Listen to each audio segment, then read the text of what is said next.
Stefon, thanks for Sorry, I didn't, spend a couple of days. I usually get to talk to you on Wednesday. But, obviously it's a different time, a very emotional time. Taken back by some, things that's been going on. But I want to be here to say, sorry I wasn't available for those couple of days. It's a different kind of time, but dealing with everything, it's definitely an open case, so I can't even say anything about it. I will be open to any football questions, anything you want to know. I'm saying I don't want to be rude or disrespectful in any way. So if anybody asks me a question that's pertaining to it, I'm obviously just give you a look. Y'all kind of know me at this point, but shoot. What kind of support have you had, Stefon, from your teammates? And we saw you yesterday on the field breaking huddle, and it seems like you're the leader out there at this point still. Is that a football question? Well, it's not about any sort of crime. It's just about how you lead and how your teammates support regarding football, I'm gonna continue to be the guy I've been. Trying to finish the season strong. Have you and Christian talked or texted? Christian is my close teammate. But talk about what per se.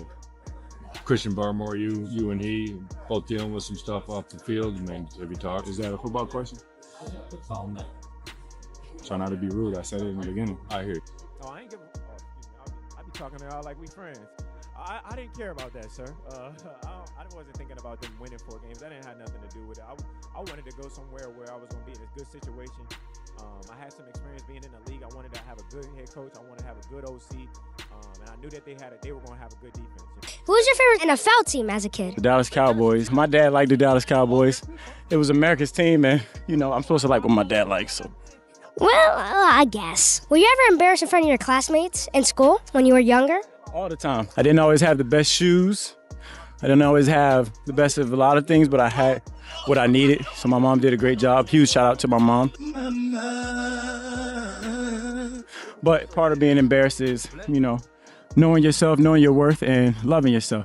And your love comes from your friends and your family, not from strangers. Do you have any new touchdown dances up your sleeve? Yeah, I'm trying to work on this backflip. I still haven't mastered it yet. I usually do like a teammate celebration, like some type of handshake. We got to create a handshake. So here we go. I'll teach you my handshake real quick. All right. You ready? Yeah. Still waiting on my old buddy to come pick me up. That's cool. Yeah, probably gotta make sure it's straight. All right. Come on, you messing up the handshake. There you go. There we go. Like if you teach me one, I'll do it. All right. Would you mind holding the mic? Duh. All right. Would you mind holding I got you. Ready? Set and... Oh. All right. It's too many dance moves.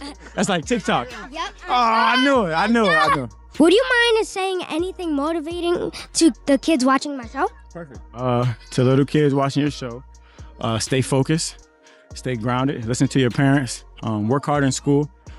You might not like school, but make sure you're working hard at school. And whatever it is your dream is, whatever it is you want to do, believe yourself that you can do it. I can see you doing your dream right now, so keep it going. Thank you. You motivated me, so let's go. Oh, thank you. Well, thank you for speaking with me. Oh, yeah. Let's go. It was a pleasure meeting you. Thank you.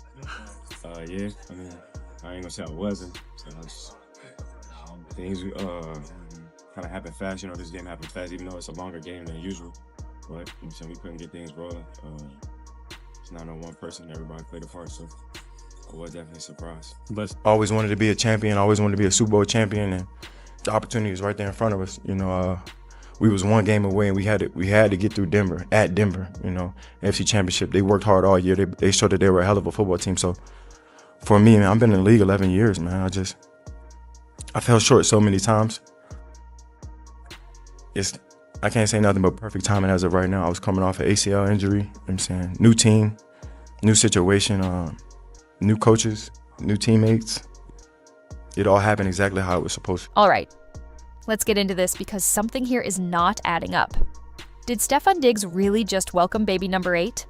While rumors are saying he might be getting back with Cardi B? Because if that's true, then this isn't just another celebrity headline. This is turning into a full-blown situation that has people questioning everything, from the timeline to the relationships to what's actually real behind the scenes. And the deeper you look into it, the messier it gets. It all started with what looked like a quiet announcement. No major headlines at first, no big reveal, just whispers that Stefon Diggs had allegedly welcomed another child. But then details started coming out, and that's when people really started paying attention. According to reports, a woman named Tiffany Ray revealed that she had been pregnant. And not just recently. She had apparently kept the entire journey private. No public updates, no obvious clues, just silence.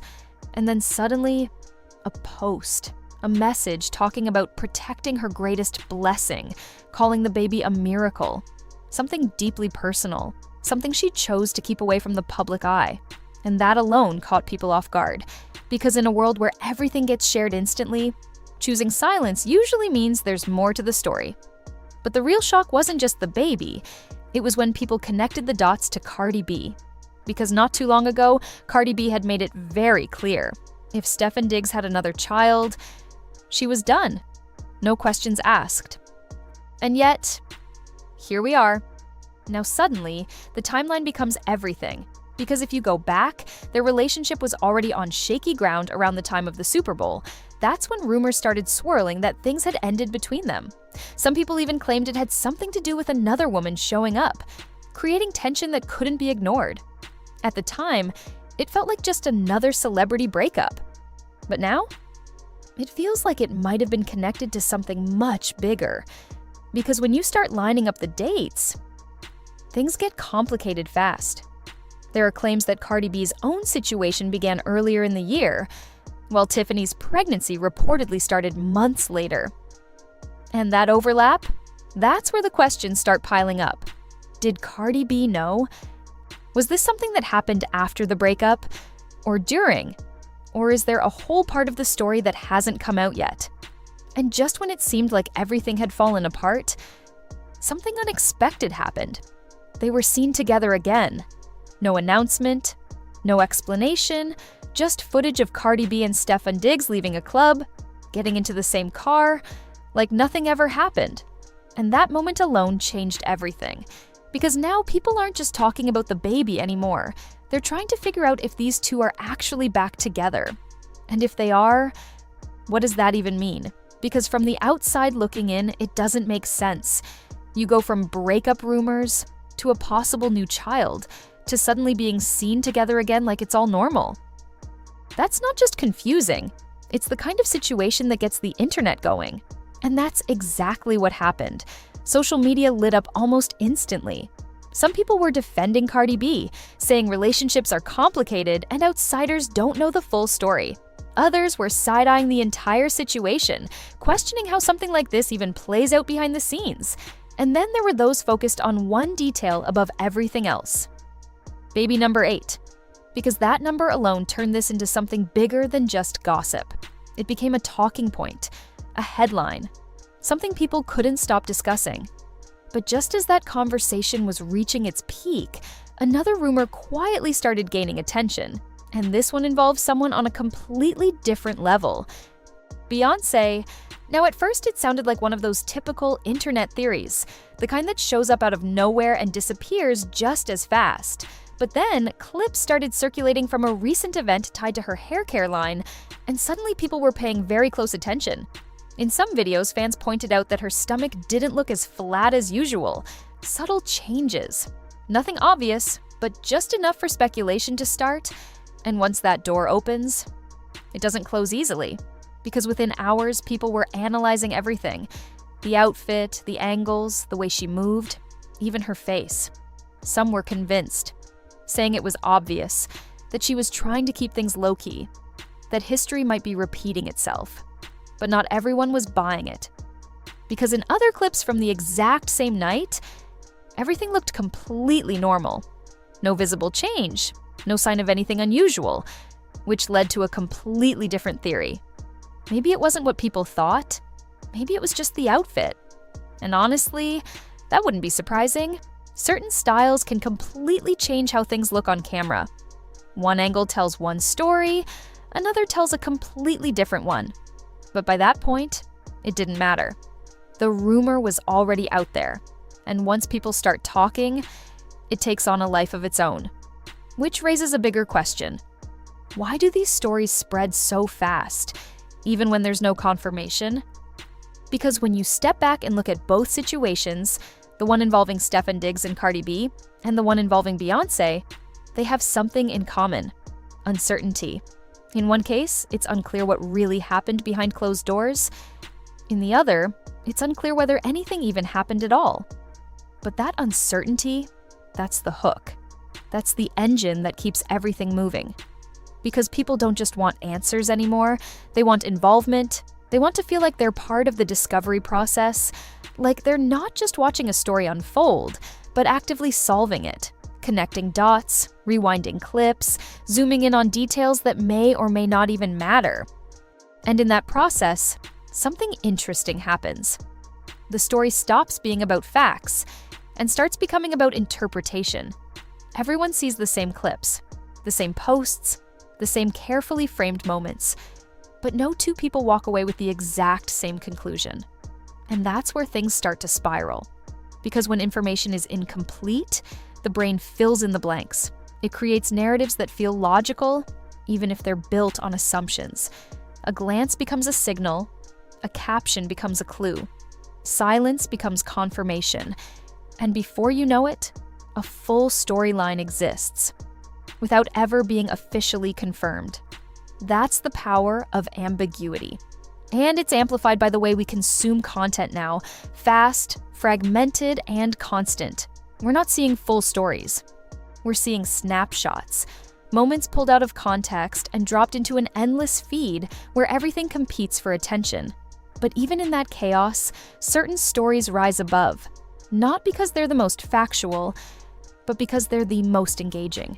Because whether it's a rumored baby, a possible reunion, or speculation about a pregnancy, the details almost become secondary. What really matters is how discussable the story is. How easy it is for people to jump in, share opinions, and build onto it. And at that point, the story doesn't just belong to the people involved anymore. It belongs to the audience, the viewers, the commenters, the ones refreshing their feeds, watching updates unfold in real time. They're not just consuming the narrative, they're shaping it. Every reaction, every theory, every viral post adds another layer. And over time, those layers can start to feel just as real as the truth itself. That's when things really shift, because now it's not just about what actually happened. It's about what people believe happened. And belief spreads faster than facts ever could. So when you hear questions like, did Stefon Diggs welcome another child? Is Cardi B really back with him? Is Beyonce expecting again? Those questions almost miss the bigger picture. Because the real story isn't just in the answers, it's in the process, the speculation, the curiosity, the way millions of people take fragments of information and collectively turn them into something that feels complete, even when it's not. So maybe the real question isn't whether any of it is true.